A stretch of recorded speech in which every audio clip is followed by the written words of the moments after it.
ഈ ലക്കത്തെ കണ്ണാടി രണ്ട് വിദ്യാർത്ഥികളുടെ ആത്മഹത്യയെ കുറിച്ച് പറയുന്നു.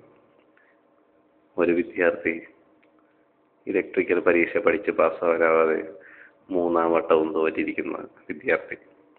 മറ്റേ വിദ്യാർത്ഥിയാകട്ടെ അദ്ദേഹത്തിന്റെ സഹപാഠിയായി എത്ര നാൾ പഠിച്ചിട്ടും മതി വരാതെ വീട്ടിൽ പഠിച്ചിട്ട് നഷ്ടബോധത്തിന്റെ വികൃതിയാൽ സ്വന്തം ജീവൻ പണയപ്പെട്ടു. അവരുടെ ജീവിതത്തിലേക്ക് ഒരെത്തിനോട്ടം. ആ റിപ്പോർട്ടിലേക്കാണ് ഇന്ന് കണ്ണാടി വിരൽ ചൂണ്ടുന്നത്. വരൂ, നമുക്ക് യാത്ര തുടരാം.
അവരുടെ ഭക്ഷണം കഴിച്ച് മരിച്ചിരിക്കുന്ന നിലയിൽ അത് കാണപ്പെട്ടു. ഞങ്ങൾ നോക്കിയപ്പോൾ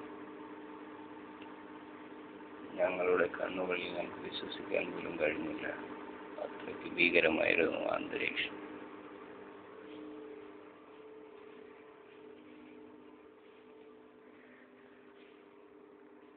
ഇപ്പോൾ നമ്മൾ കണ്ടത് വളരെ ദാരുണമായ രണ്ട് കാഴ്ചകളായിരുന്നു.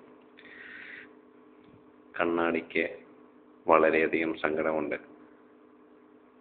ഇവരുടെ ഈ ആത്മഹത്യക്ക് ഉത്തരവാദി ആരാണ്?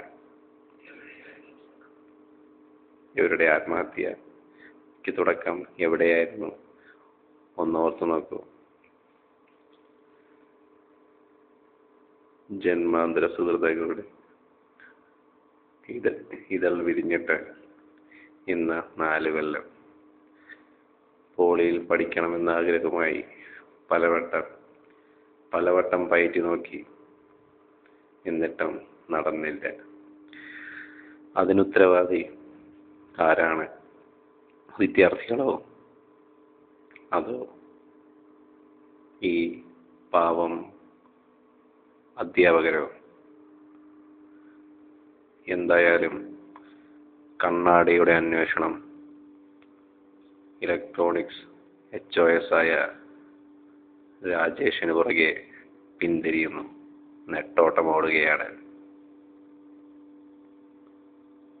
ഈ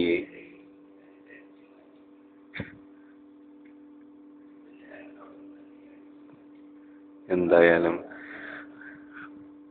ആ വിദ്യാർത്ഥികളെ പോലെ ഇനിയും പല വിദ്യാർത്ഥികൾക്കും ഇതുപോലുള്ള നല്ല ബുദ്ധി തോന്നി കണ്ണാടിക്കൊരു വാർത്തയാക്കാൻ വേണ്ടി ശ്രമിക്കണമെന്ന് ഞങ്ങൾ ആത്മാർത്ഥമായി പ്രാർത്ഥിക്കുകയാണ്. ഇതോടെ കണ്ണാടിയുടെ ഈ ലക്കം ഇവിടെ അവസാനിക്കുന്നു.